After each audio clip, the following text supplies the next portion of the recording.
¿Qué tal? Bienvenidas y bienvenidos a este nuevo capítulo, a esta nueva emisión de Ojo con los Medios. Estábamos viendo una imagen de Luis Ignacio Lula da Silva cuando asumió y pasan los años y casi ni nos damos cuenta. 15 años de esa llegada a la presidencia del líder histórico del Partido de los Trabajadores del Brasil, que se había presentado a elecciones. ¿Cuántas? ¿Era la Esa era cuarta? la cuarta en Era la cuarta. la que logró alzarse finalmente con la presidencia, luego sobre todo de campañas sucias que había recibido en los anteriores La intentos. primera 88, 89, ¿no? La primera 89. 89.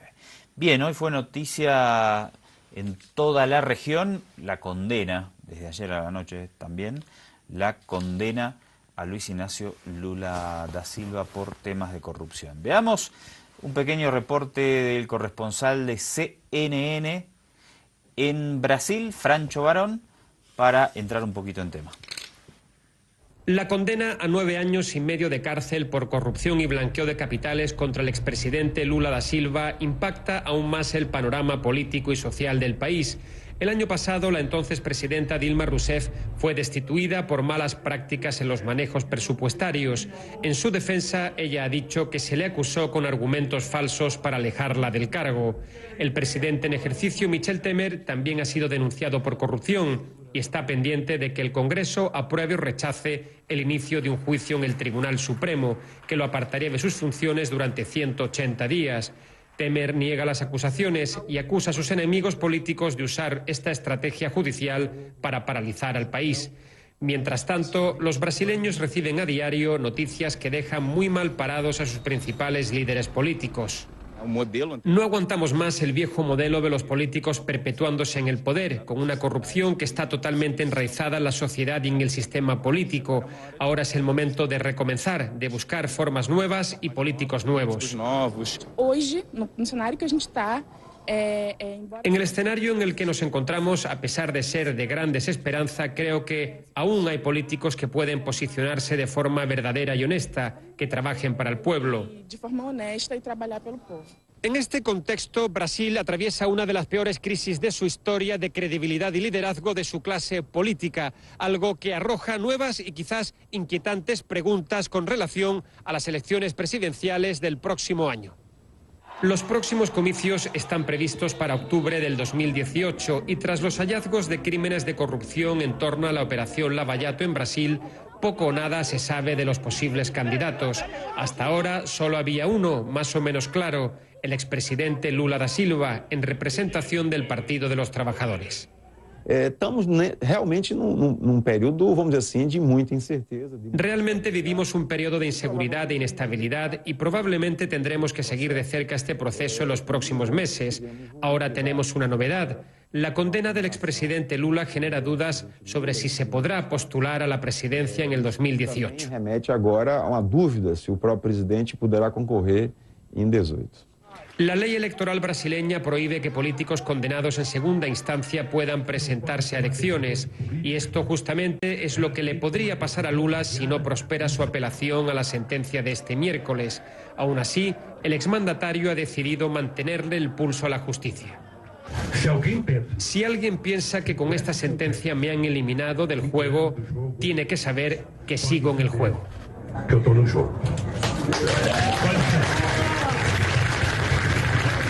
Brasil se adentra de esta forma en un nuevo territorio, plagado de incógnitas y de momento con pocas respuestas.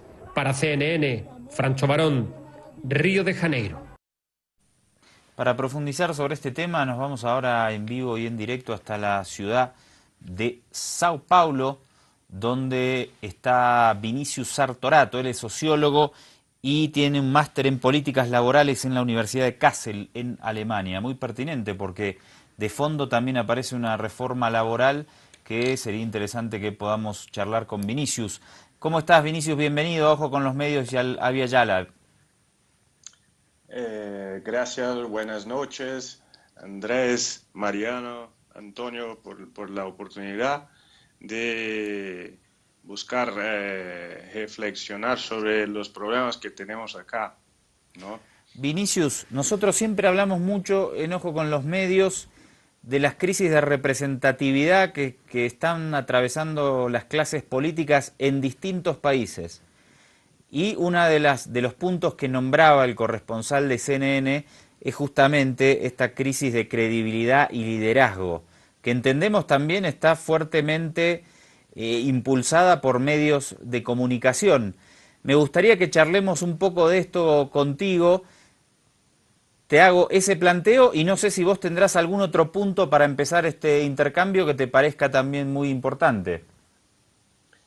Bueno, podemos empezar por este aspecto, ¿no? Bueno, la cuestión de la democracia, de la representatividad, es un problema que viene desde del comportamiento de los políticos, de los partidos, pero también del sistema electoral, del sistema político que está muy estructurado en bases de oligarquías y de relaciones promiscuas entre empresas, intereses económicos y los representantes, ¿no? Que eso trae una serie de problemas en la propia representación. Uno de los aspectos de este intento de poner Lula afuera de las presidenciales en 2018 está relacionado con este sistema político, ¿no? La participación del poder económico en las elecciones, ¿no? es una cuestión, ¿no?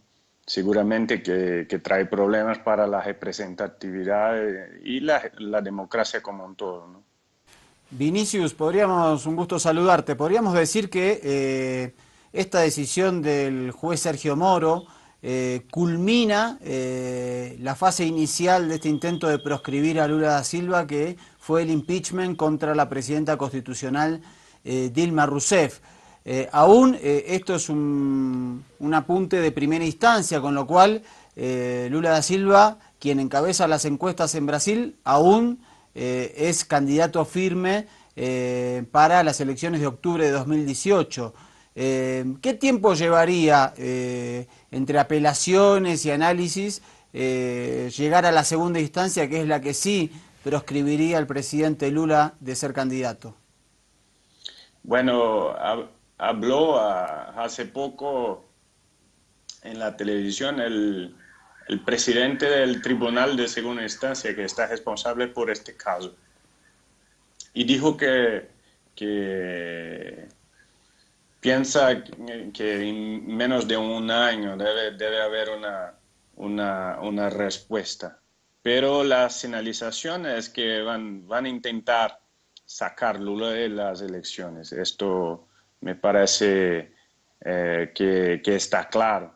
En las palabras que no fueran directas, pero mismo indirectas, demuestran una intención. El problema es que existen problemas en la relación con la política y empresas y en elecciones y todo más. Pero este proceso de Lula es un proceso muy específico porque está de una u otra forma contaminado por la política. Entonces no es una cuestión de hecho basada en cuestiones judiciales, ¿no? Por ejemplo, no hay una prueba concreta de que Lula tenga una relación de propiedad con este departamento que están acusando de ser el dueño, ¿no? Este es un problema, ¿no? Este es un problema porque la decisión del juez me parece muy inductiva, muy deductiva, pero sin bases más concretas de que Lula de hecho es el propietario, ¿no? Vinicius, el juez Moro y los fiscales de la causa son los mismos que liberaron o quitaron culpa a Michel Temer y al líder del PSDB, Aécio Neves, sobre sus causas judiciales, ¿verdad? La verdad que los procesos no están en la misma dimensión. La Procuraduría, donde está el Procurador General, que es una otra estructura del Poder Judicial, que acusó al presidente Temer, fue Janot, ¿no? Es un otro agente del Poder Judicial, ¿no?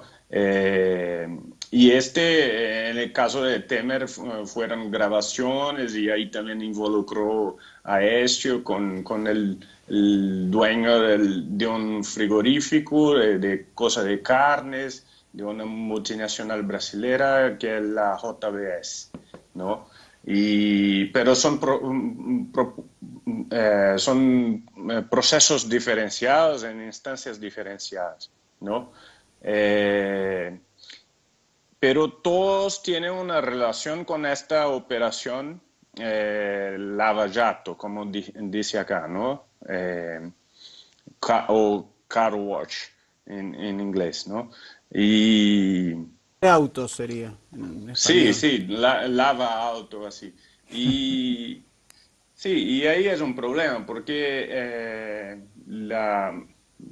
el Poder Judicial me parece muy tendencioso en algunos casos. Por ejemplo, hoy mismo, en una comisión del Senado, este tema de Temer, los diputados votaron para archivar el proceso, ¿no? Pero el gobierno no tiene popularidad, no tiene condiciones, ¿no? Si va eso para el plenario, va a perder y va a sufrir también un impedimento, ¿no? Pero el caso de Lula, cada día más queda claro que hay una persecución política, ¿no? Y es un problema porque el pueblo brasileño en general quiere justicia y quiere combatir la corrupción, pero no quiere que haya una situación de estado de excesión o de dictadura, que se condena a una persona simplemente por sus opiniones políticas o por lo que representa políticamente, como es el caso de Lula, ¿no? Vinicius, Sí. te propongo que veamos una nota con las reacciones, vamos a hacer un cortecito también, Okay. y a la vuelta, ¿qué opinás del momento político en el que se ha dado esta condena a Lula? Porque todos estábamos hablando a nivel mediático de si Temer podía sortear o no un juicio político y si iba a seguir en la presidencia. Y lo que ahora se instaló muy abruptamente fue el tema de la condena a Lula y de si va a poder ser candidato a la presidencia o una condena en segunda instancia se lo impedirá. Vamos a ver la nota número 6 y después hacemos un cortecito y seguimos hablando con Vinicius Sartorato hasta la ciudad de Sao Paulo. El juez Sérgio Moro de la Justicia Federal condenó en la tarde de este miércoles al expresidente Lula da Silva por lavado de dinero y corrupción en el proceso que investiga el recibo de un departamento como forma de pago de propina. En Brasilia, la presidenta del Partido de los Trabajadores condenó la sentencia y calificó como persecución política la decisión del juez Moro. Absolutamente política, una condena sin pruebas que se basa en una delación. El Tribunal Regional Federal ya dijo que no acepta eso y que deben existir pruebas para condenar a alguien. Es decir, el juez Sérgio Moro ya estaba preparando una condena al presidente Lula junto a la opinión pública y ahora él le está dando una respuesta a la opinión pública. Y el juez Sérgio Moro no tiene una función de trabajar con la opinión pública. Si quiere trabajar con la opinión pública, que deje el magisterio, venga para la arena política, sea candidato y trabaje con la opinión pública. Por medio de una nota, los abogados de Lula denunciaron el fallo. El juez Moro ha demostrado su parcialidad y motivación política desde el comienzo hasta el final del proceso. Su sentencia ha avergonzado a Brasil al ignorar abrumadoras pruebas de inocencia y sucumbir a la parcialidad política, respaldando a las continuas violaciones de los derechos humanos básicos y del proceso legal fundadas. Opinión respaldada por diferentes movimientos sociales de Brasil. La condena del presidente Lula es sin pruebas, una condena política, por la única razón que él es el mejor posicionado para ser presidente de la República ahora o en 2018. Nosotros no podemos concordar con esa arbitrariedad. Defender a Lula es defender a Brasil, es defender a los trabajadores y es defender nuestra honra. Rápidamente, actos fueron convocados en las 5 regiones del país para apoyar a Lula. Para ellos, la denuncia es una cortina de humo.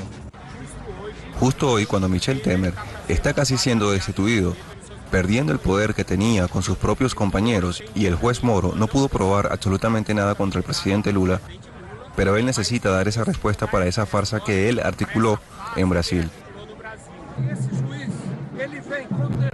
Y ese juez ha venido condenando personas sin ninguna prueba y viene absolviendo a personas con muchas pruebas. Es el mismo juez que liberó a la esposa de Sergio Cabral, que liberó a la esposa de Eduardo Cunha, que no quiso arrestar a Eduardo Cunha. En fin, es un juez que ha llegado con el único fin de intentar desacreditar al Partido de los Trabajadores y arrestar a nuestro gran líder Luis Ignacio Lula da Silva. Los abogados de Lula van a apelar en segunda instancia, la que tiene el poder de anular la decisión del juez Moro o puede impedir la postulación de Lula a la presidencia. Por ahora, los movimientos prometen realizar grandes movilizaciones en defensa del máximo líder de la izquierda brasileña, Lula da Silva. André Vieira e Ignacio Lemos, Telesur, Brasil.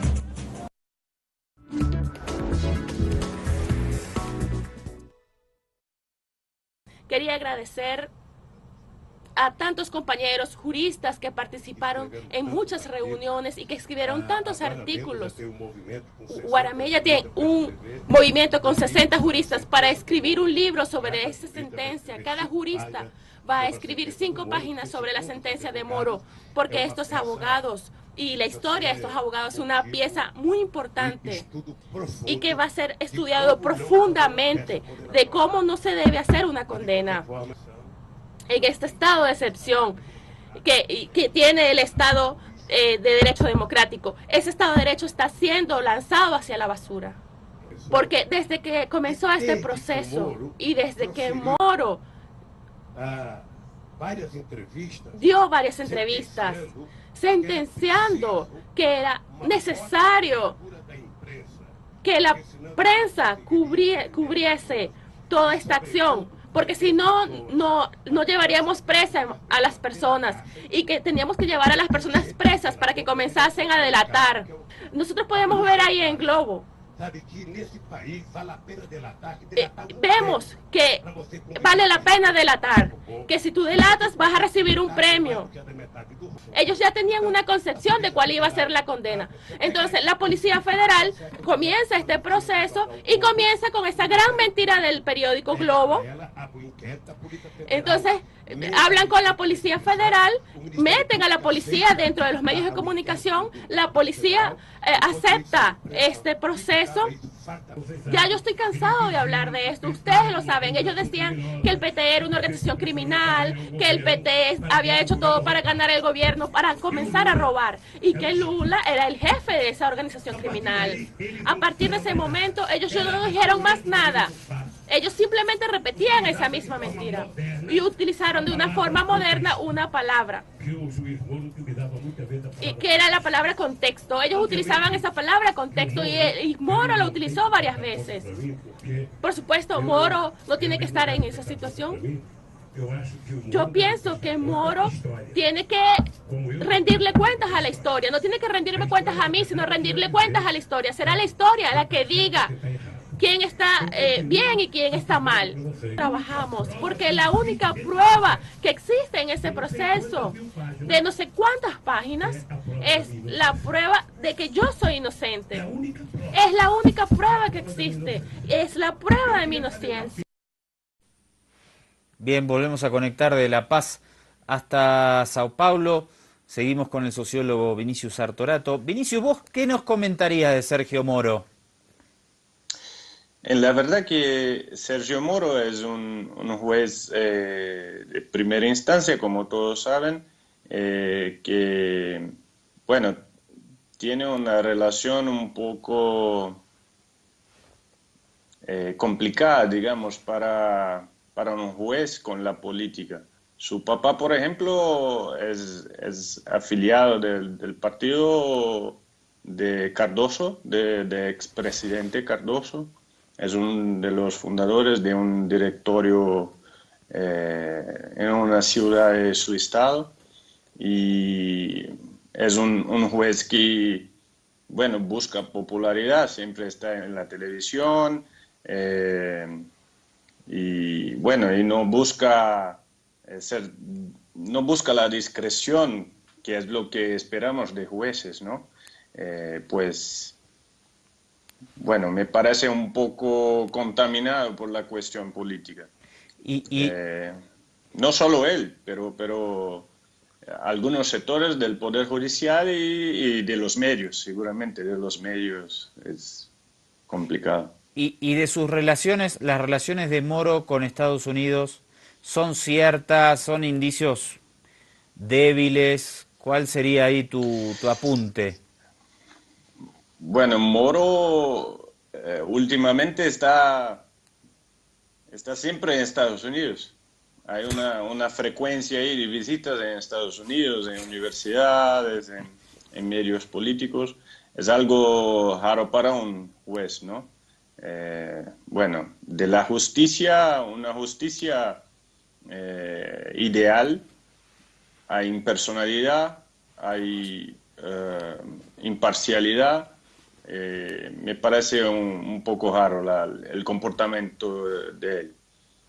Y Vinicius, detrás nuestro fondo de pantalla, lo podemos poner a pantalla completa, querido director, unos segunditos, vemos justamente al juez Moro riéndose con el senador Aécio Neves y con el presidente usurpador Michel Temer, en una foto donde además se ven detrás de ellos marcas de conocidas automotrices. Esto fue hace el 17 de mayo, en el aniversario de la revista Istoé. Sí. Es lo que usted dice, Vinicius, de eso, que eso es impropio para un juez. Creo que no.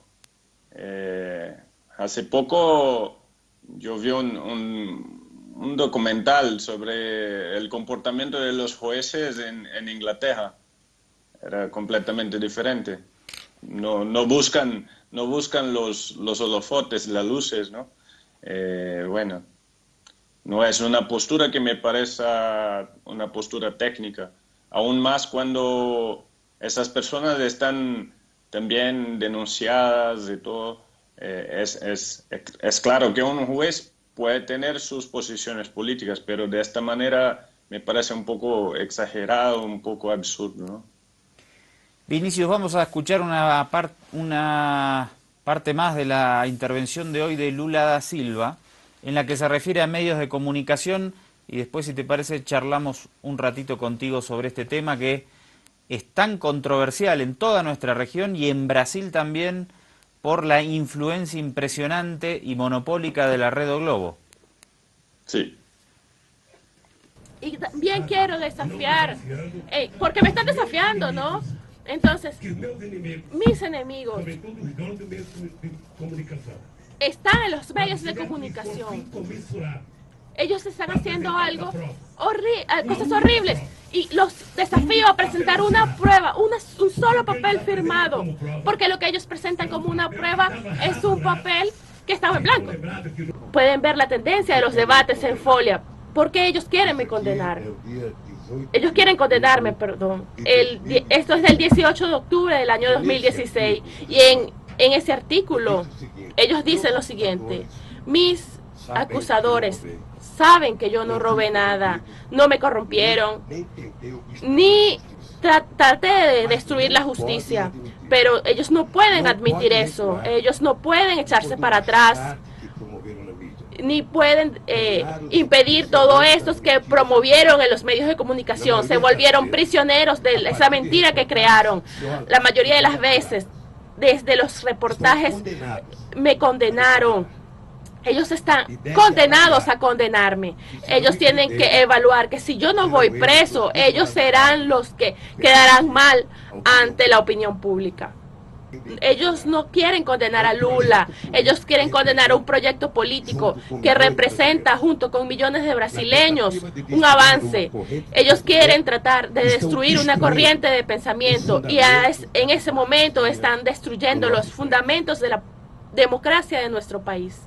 Nosotros, del Partido de los Trabajadores, siempre apoyamos la investigación, el juicio y el castigo de los que tomaban el dinero del pueblo. No es una afirmación simplemente retórica. Nosotros estamos en contra de la corrupción en su práctica.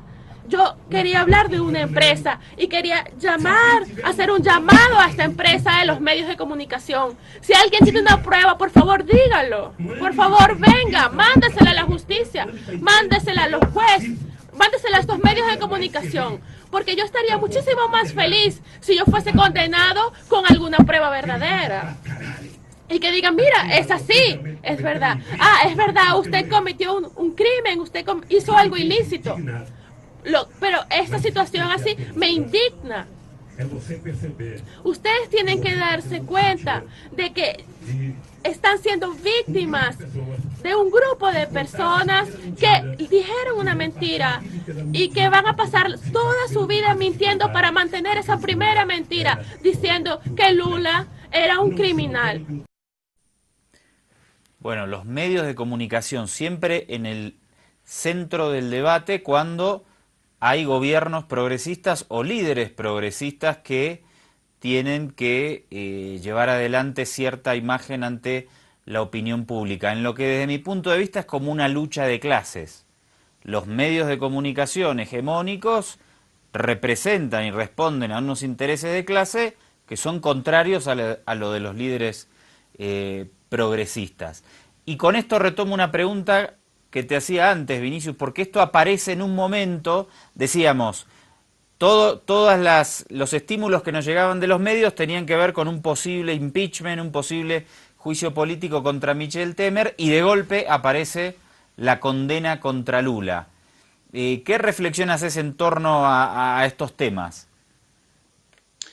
Bueno, son procesos que acontecen simultáneamente, ¿no? El juicio de Temer aún puede acontecer, pues parte de la burguesía brasileña ya ha decidido que él no puede más hacer reformas como la reforma de las jubilaciones. Ahora logró la reforma laboral, pero la reforma que quieren ellos, el mercado financiero y los empresarios y todo más, es la reforma de la preferencia social y de las jubilaciones, ¿no? En una línea de austeridad durísima que están imponiendo al pueblo brasileño.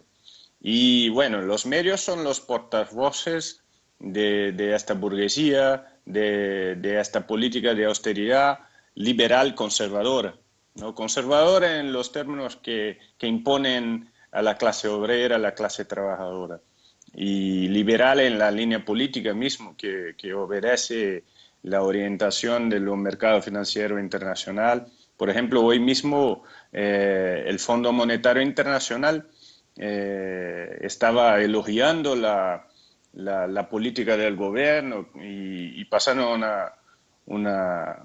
una idea de este gobierno que en la realidad el pueblo no ve, ¿no? El país está en deflación, pero no la deflación de Japón, que el pueblo guarda su plata en sus bolsillos. Acá no hay, grande parte del pueblo no tiene más plata para consumir y muchas veces no tienen plata siquiera para consumir comida, ¿no? Brasil ahora entró después de los años de Lula y Dilma, que había sacado el país del mapa de la hambre de la ONU. Ahora estamos de vuelta en el mapa de la hambre. Y es un problema, porque de hecho es un estado de clase, ¿no? Un estado de clase, sí, donde los medios tienen su lado, el Poder Judicial tiene su lado, el Parlamento tiene su lado, y infortunadamente estamos viviendo eso, ¿no? No digo que la izquierda no tuvo sus errores, ¿no? Y hay un sistema político que hay que cambiarlo, y hay reflexiones que la izquierda también debe hacer, pero lo que sucede hoy con Lula es sí un jugamento político, ¿no? En el caso de Temer es más complicado aún, porque ahí es la inversión de valores, porque lo mantienen hasta el momento que pueden usarlo, ¿no?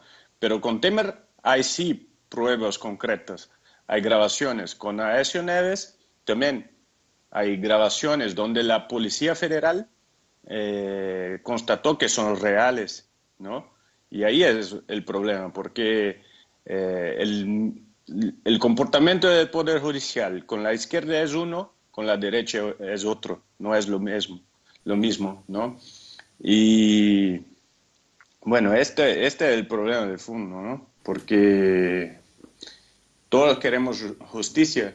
Y en la cuestión de la corrupción, es importante decir que el gobierno, esto no soy yo que digo o cualquiera, pero institutos, por ejemplo, que estudian la cuestión de la corrupción en el mundo, como por ejemplo la Transparencia Internacional, que es una organización independiente, sabe que grande parte de los procesos de combate a la corrupción en Brasil fueron hechos durante el gobierno Dilma y Lula, ¿no?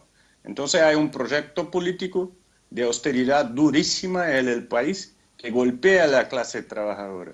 Y sacar Lula de este proceso es una decisión. Es una decisión de parte de estas instituciones, de parte de la burguesía nacional. Y bueno, así es, ¿no? Es una batalla política que ponen o intentan pasar una situación de institucionalidad, que respeten las leyes y todo, pero es un golpe durísimo, ¿no? Un golpe durísimo. No es un golpe militar, pero un golpe parlamentario, un golpe judicial, un golpe mediático. Vinicius, te voy a dejar una pregunta vamos a hacer el último corte para que me contestes al retorno, y es, justamente se observa la imposición de un sistema político oligárquico que intenta terminar con las conquistas que logró justamente un tornero mecánico, un obrero, fundador de la CUT, fundador del Partido de los Trabajadores, y eso es claro que lo están escarmentando. Hoy el desempleo es récord, 14 millones de personas sin trabajo, con lo que implica eso, un tercio de personas en un riesgo de pasar hambre, pasar problemas de salud, etcétera.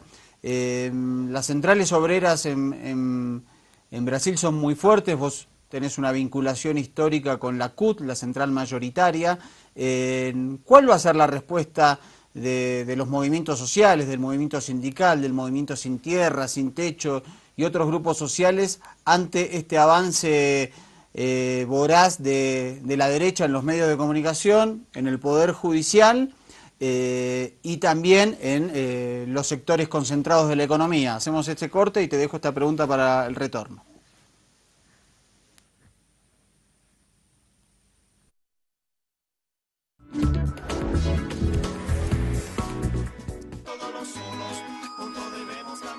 Seguimos en Ojo con los Medios, último bloque, nos quedan 5 minutitos tratando de analizar qué está sucediendo en Brasil a raíz de ahora la condena de 9 años y medio contra el expresidente Lula da Silva. Vinicius Sartorato está en Sao Paulo, volvemos a reconectar con él. Vinicius, un agregado a la pregunta que te hacía Mariano, que apuntaba un poco a cómo será la reacción de los sectores sindicalizados, de los sectores de los trabajadores obreros industrializados. Me genera como una impotencia, lo hablábamos recién con Mariano, viéndolo desde acá, que viene un golpe tras otro en Brasil, y no solo en Brasil, a nivel regional también, en el sentido de que el año pasado fue destituida a Dilma, ahora sigue adelante el proceso contra Lula, viene la condena, y por lo menos lo que se ve, yo estuve el año pasado cuando fue la destitución de Dilma, pero en todo este proceso hasta ahora no se ven grandes movilizaciones en reacción a estos ataques, y eso me parece que también puede envalentonar a los sectores conservadores que quieren reimponer y bloquear una candidatura de Lula. ¿Cómo está esa reacción sumado un poco a lo que preguntaba Mariano? Bueno, de hecho, existe una dificultad de movilización, pero la resistencia existe desde el primer momento, ya denunciaron cuando aún era una tentativa de un golpe sobre Dilma, ¿no? Y sigue la resistencia. Ahora mismo se aprobó la reforma laboral, que es terrible, que hace el país volver a los años 30, en términos de jornada de trabajo, en términos de contratación, en términos de cosas absurdas, como por ejemplo reducir lo horario de almuerzo, que el patrón no paga más el transporte, subió la jornada de trabajo de 8 para 12 horas, cosas completamente absurdas, retrocesos históricos así.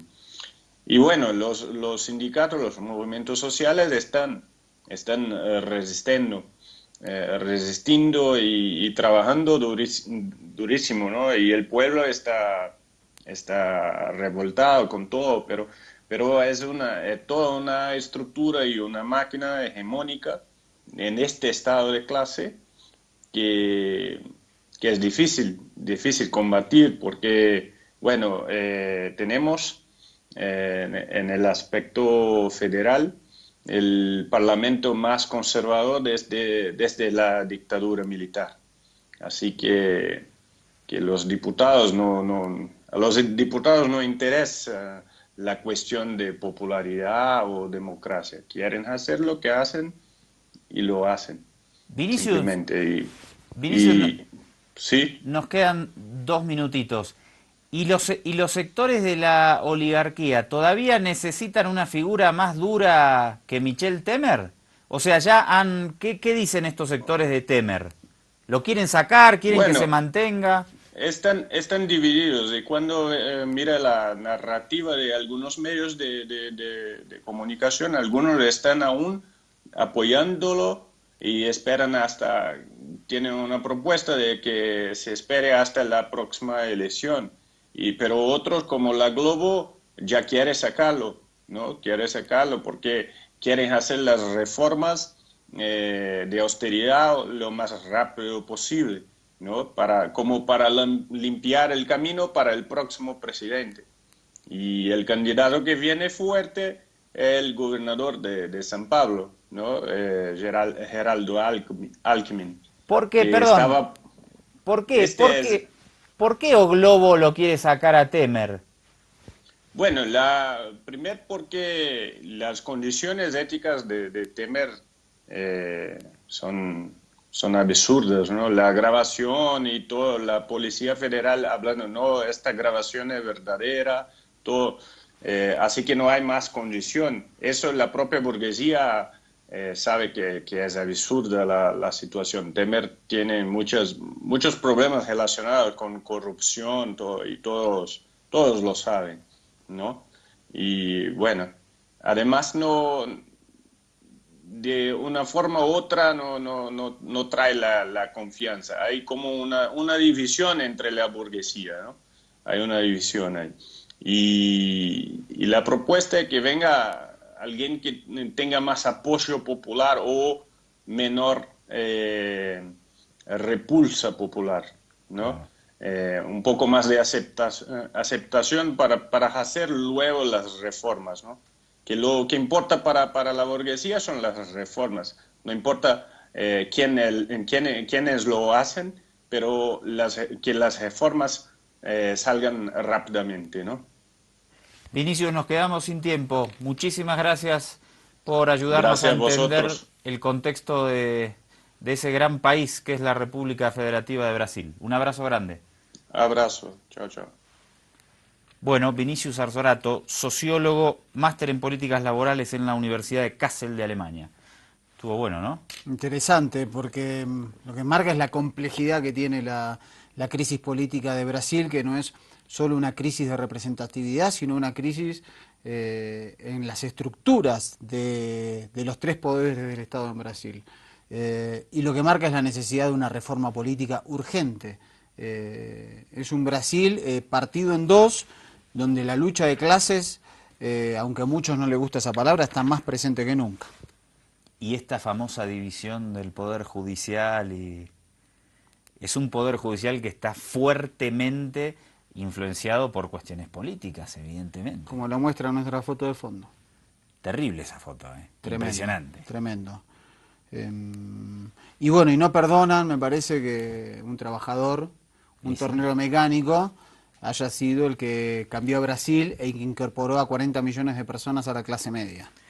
Es el problema de fondo que se está dando en todo el continente. Exactamente.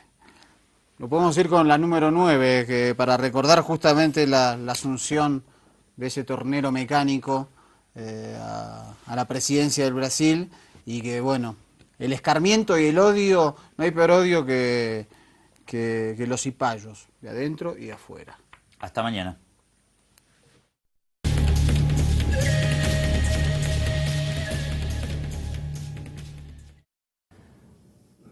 Se havia alguém no Brasil que duvidasse que torneiro mecânico saído de uma fábrica chegasse à presidência da República, 2002 provou exatamente o contrário.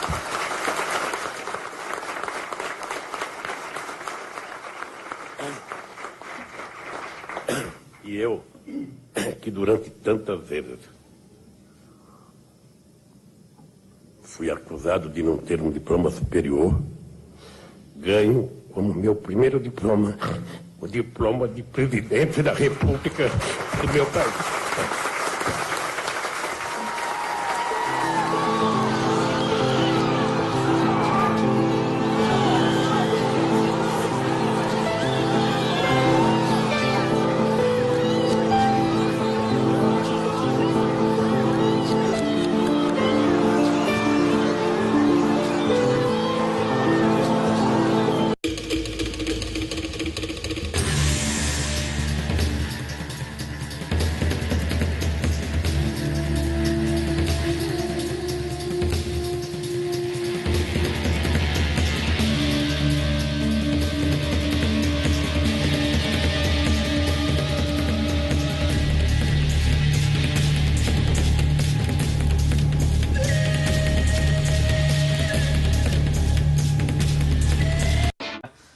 del líder histórico del Partido de los Trabajadores del Brasil, que se había presentado a elecciones, ¿cuántas?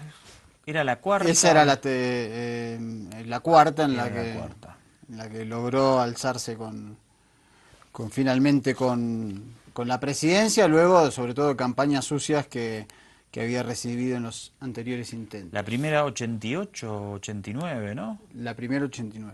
89.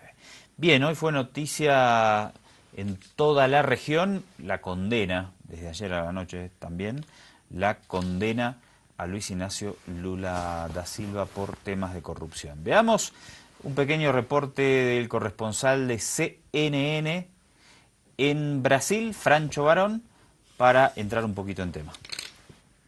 La condena a 9 años, hasta ahora solo había uno, más o menos claro, el expresidente Lula da Silva, en representación del Partido de los Trabajadores. Estamos realmente num período, vamos dizer assim, de muita incerteza. Realmente vivimos un periodo de inseguridad e inestabilidad y probablemente tendremos que seguir de cerca este proceso en los próximos meses. Ahora tenemos una novedad. La condena del expresidente Lula genera dudas sobre si se podrá postular a la presidencia en el 2018. Remete agora a uma dúvida se o próprio presidente poderá concorrer em 2018. La ley electoral brasileña prohíbe que políticos condenados en segunda instancia puedan presentarse a elecciones, y esto justamente es lo que le podría pasar a Lula si no prospera su apelación a la sentencia de este miércoles. Aún así, el exmandatario ha decidido mantenerle el pulso a la justicia. Si alguien piensa